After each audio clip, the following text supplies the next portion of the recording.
Thanks, Peter. Good morning. My name's Matt. Great to be with you, man. It is a zoo in here, isn't it, this morning? You heard that 5 lions escaped from their enclosure at Taronga Zoo this week. I reckon it's more dangerous for your health being at Vine Church on Sunday morning today. Crazy, it's a zoo. It's great to be with you all. So good. One of the pastors here. Maybe you haven't met me yet. Let me warn you about something. Apparently, I've been told that I can be a little bit intense. I asked someone what they meant when they told me that one day, and they said, Matt, often you ask, how is your soul going? Not just, how are you really going? How's your soul going? I'm sorry if that's a little bit intense for you. But I found a Bible passage to back it up, and Peter just read it out to us. So here's the question for you this morning. How do you know when you're really going well? How do you know when your soul is well? How do you know when your soul is well? I want you to turn to your neighbor, the people around you for a moment. Maybe you haven't met them. Try not to be too intense. But I want you to discuss together what makes a soul well. Or what do you think the people that you know, how would they answer the question, what makes a soul well? Turn to your neighbor, discuss. I'll bring the zoo to attention in a moment. Have a chat.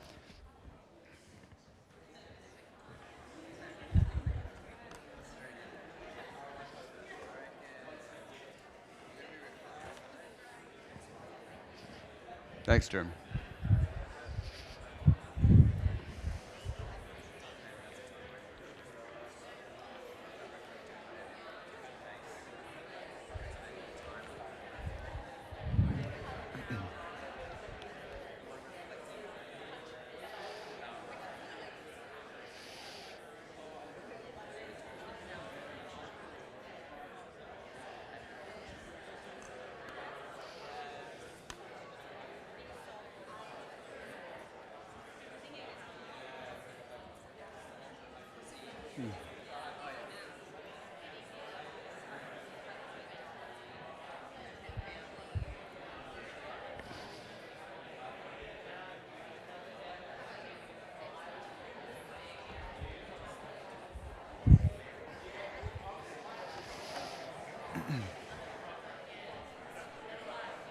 Alrighty, how'd you go?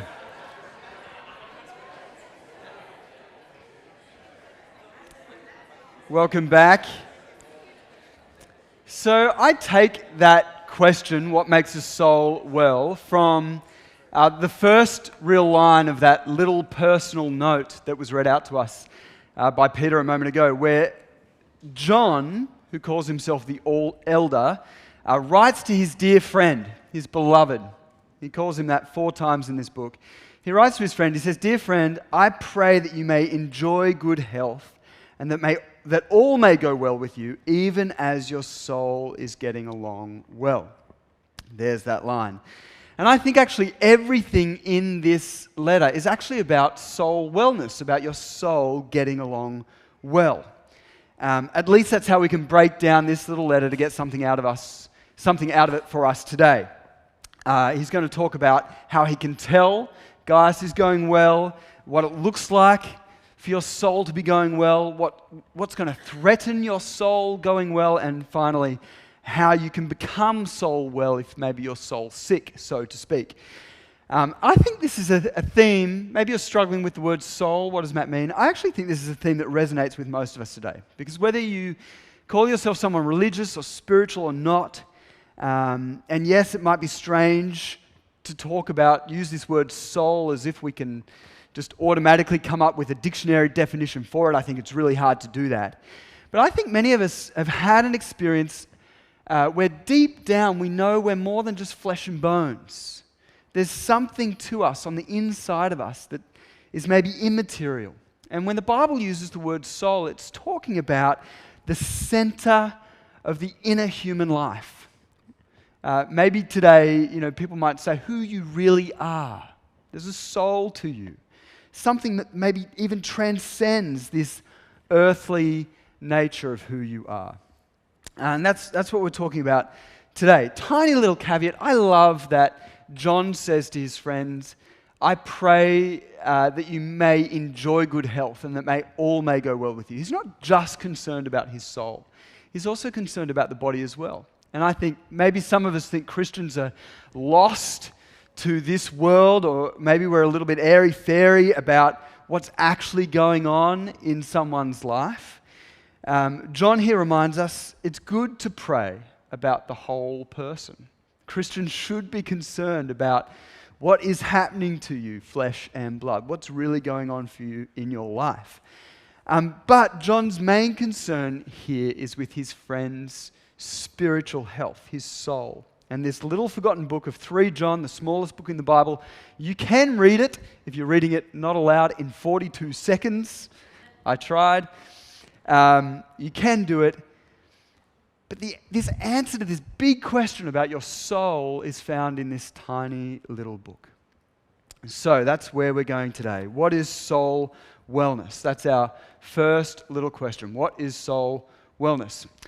I'll go back here for a moment.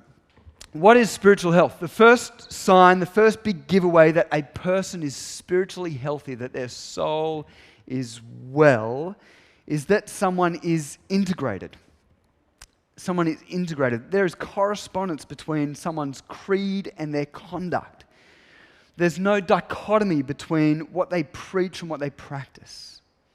Have a look at what John says here in verses 3 and 4. He says this: "It gave me great joy when some believers came and testified about your faithfulness to the truth, telling how you continue to walk in it." He says, "I have no greater joy than to hear that my children are walking in the truth." What's he talking about here? The metaphor of walking in the first century and in biblical times, this metaphor of walking was about living your life, was about everything you did. It was about how you lived, about your comings and goings, your whole life. And there's a few interesting things here to note about soul health from what he's saying.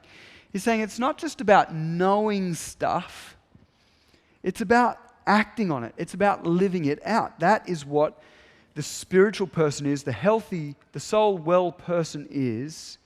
There's someone who's integrated between what they think and how they act. And we know this to be true, don't we? How unbalanced, how unhealthy, how confused, unlikable, or even repulsive someone is who professes to be a kind of person, but in their lifestyle and in their actions, they undermine that. We don't like that kind of person. They're called hypocrites. Don't we hate being called a hypocrite? My wife and I like to keep a tidy house at home. We've got 2 little toddlers, so it's nigh on impossible. But we like to keep a tidy house. And one of the things that theoretically we think will keep a tidy house is this little rule called the one-touch rule. Have you heard of the one-touch rule? You haven't heard of the one-touch rule? I'm going to change your life. Right now, I'm going to change your life.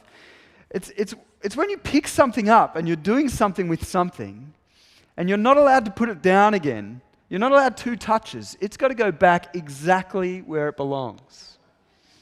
Every time. It's the one-touch rule, right? Well, I can tell you, my wife and I think we're pretty good at the one-touch rule. I can tell you there's often a little pile of clothes that ends up swept under the bed, my side of the bed. Or the other thing that I do is I have pens all the time. I'm carrying pens in my pockets and stuff, and I'll put them up high in places. My wife's quite short, where she can't see. And I think I'm getting away with the one-touch rule. I think I'm keeping a tidy house. I am incongruent. I do not practice what I preach when it comes to the one-touch rule. Theoretically, we have this thing that's going to shape our lives and change our lives, but in my practice of them, I am incongruent. I do not practice what I preach. It's the same with our souls, with our beliefs, and with our actions. A spiritual healthy person does what they say they will do. Here's the second interesting thing, though, in these first few sentences about what a soul well person is.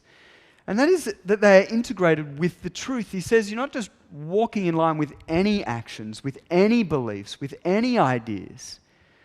You're walking in line with the truth. Isn't that interesting? Now, I think, according to our society right now, this is extremely unhealthy. We think it's extremely unhealthy to claim that there is one truth, that you must walk in accordance to one truth, to the truth.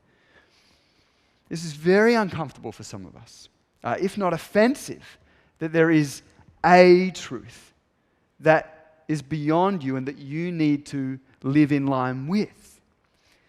It sounds archaic, doesn't it? It sounds institutional. It sounds psychologically damaging. But I want you just to consider for a moment what the truth is that John is talking about. What the truth is according to the Bible. I want to borrow some words from a friend of ours here, somebody who comes to Vine Church. They're here in the evening tonight. They're going to get a shock when their face comes up on the screen. This is Anthony is a writer for the Sydney Morning Herald, and he wrote this recently in a recent article in the Sydney Morning Herald. He said this, he said, grasping how people of faith see the world is genuinely hard. For starters, here's something of a biblical view. Here's something of the truth that John is talking about. We're people created purposely by a holy good creator. And despite our rejection of his love, we are offered deep intimacy with him through the work of his Son, Jesus Christ.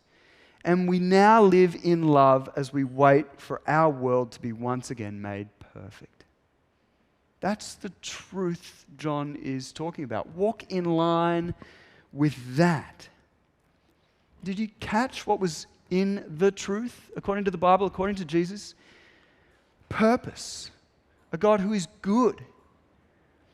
A God who offers us deep intimacy.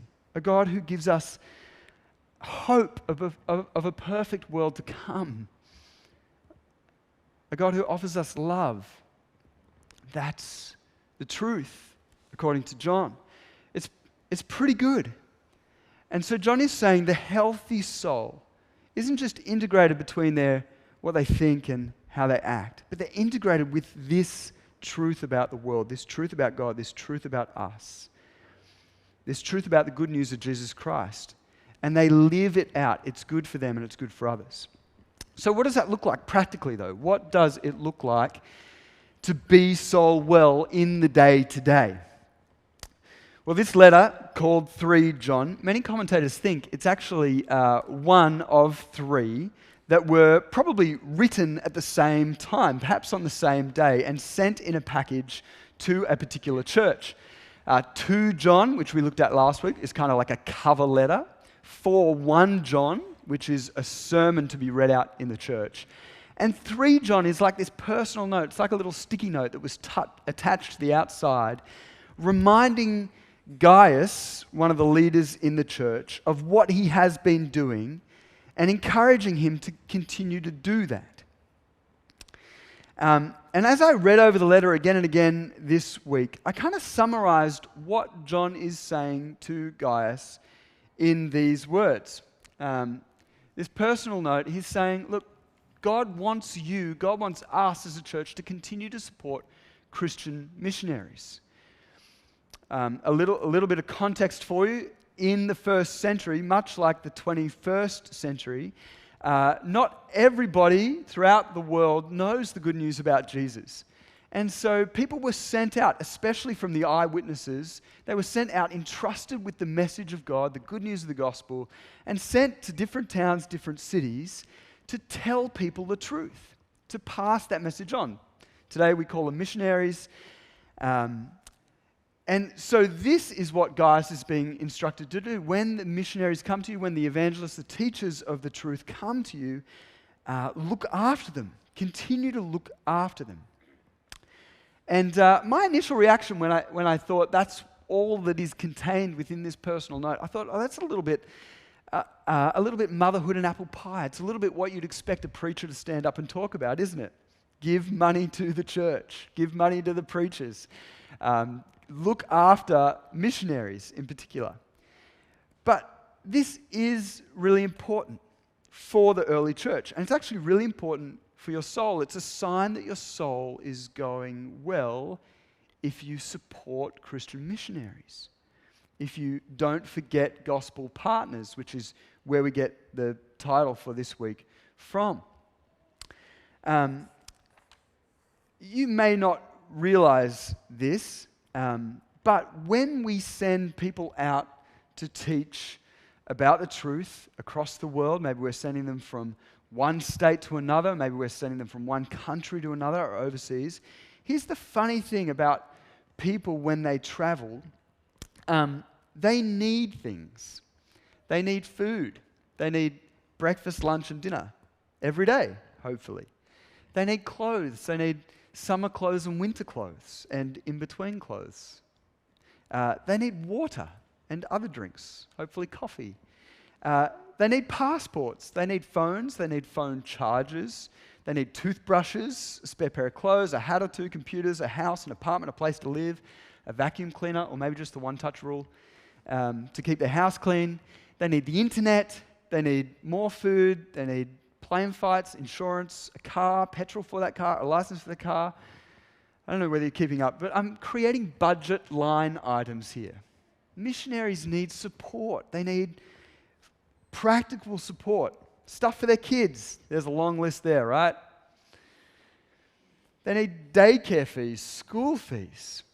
I've just listed about 25 things. I'm sure they need much more things than that.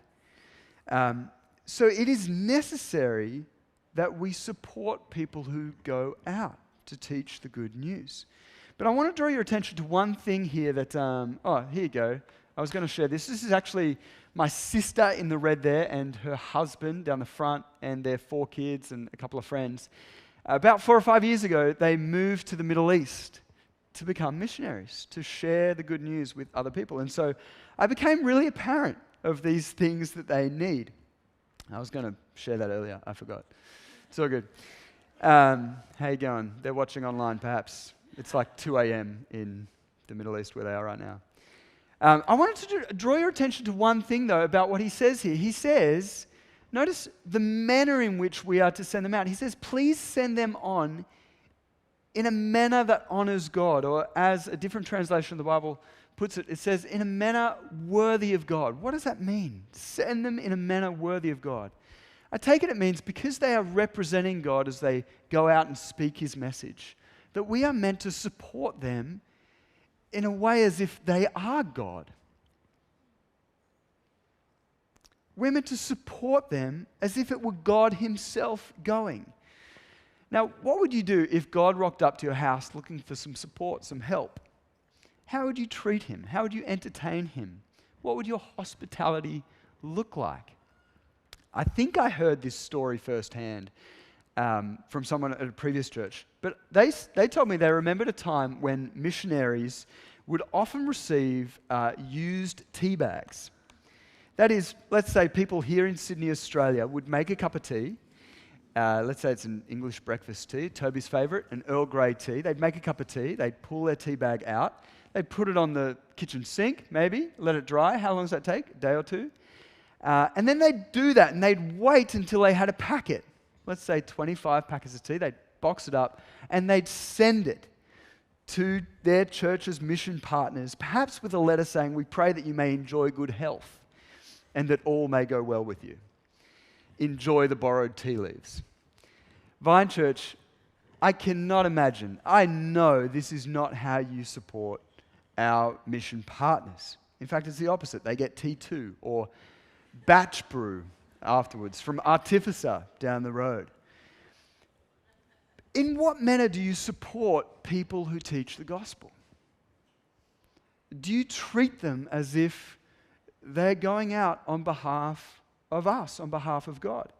I can actually think of many positive examples. Some friends of mine, they moved to the States to study the Bible, to learn how to pass the truth, the good news on to other people. And the church they were at not only gave them money for their daily needs, but they gave them a monthly allowance to go out and buy coffee and croissants. That's my kind of hospitality. They looked after them. I remember when I was sent out, when I became a pastor, this beautiful lady, this octogenarian at our church, gave me $500 for my bookshelf to buy more books, because she knew that in order to kind of share the gospel, I'd have to be up to date with what's going on in the world. I'd have to continue my studies. There's so many positive examples of this. But why do people do this? Why do people do this? Why do they support mission partners? Because they want the message to go out. They love the truth. And how is this a sign that your soul is well? It's for that reason. It's because it shows that you love the truth. If you partner with people, if you support people, if you put your money where your mouth is, it's a demonstration, a confirmation that you are aligned with the truth, that you love the truth, that you are a co-worker in the truth, which is exactly what John says. He says, we ought therefore to show hospitality to such people so that we may work together for the truth. You know, you may not be able to go out, but where you can't go, your money can, your practical support, your prayers can. The church needs those who can go out. The church also needs those who can support those who go out. And as you support them, it's a demonstration that the truth about Jesus is the most important thing in your life. But here's the thing, why do we find that hard? You know, why do we find that hard? I don't know how you're feeling right now. I've just talked to you about giving money to missionaries. How are you feeling right now? You doing okay? How's your soul? Why do we find that so hard? Well, the answer to this question is actually given to us in a person, in a really personal way. John writes this. He says, I wrote to the church, but Diotrephes, who loves to be first, will not welcome us. And so when I come, I'll call attention to what he's doing. He's spreading malicious nonsense about us. Not satisfied with that, he even refuses to welcome other believers. He also stops those who want to do so and puts them out of the church. We don't know much about this guy, Diotrephes. I can't even say his name. He's not written about anywhere else in the Bible. It's probably safe to assume he's a person of influence in a local church. But here's what we do know about him. Those 5 words there. He loves to be first. Do I have a slide that? He loves to be first. It was just one word in the original language. He loves to be first. And that single word sums up the heart of what we battle with when we support other people. What we battle with when we try and love Jesus and his people. What we battle with for our spiritual health. Contrary to what anyone else will tell you, I think, what the media will tell you, the movies you watch, the books you read, contrary to what all they're saying, the greatest threat to your spiritual health is that you love to be first, that you love to be number one, that you're looking out for number one. That's the greatest threat to your spiritual health. Isn't that interesting?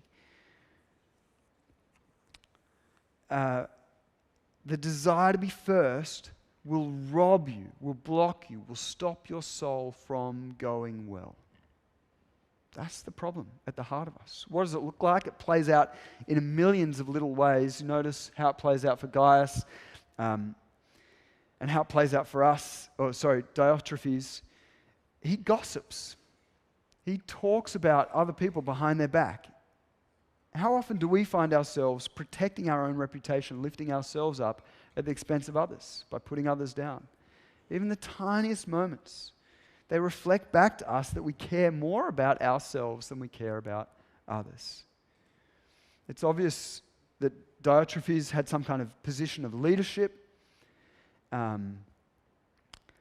But how does he use it? It says here he refuses to welcome other believers. He's standing at the front door of church, locking the door. You're not good enough. I don't like you. You're different. You're not up to our standard. You don't dress the same way. You don't think the same way. He's standing at the front door, locking the door. He's putting people out of the church. Don't come back, he's saying.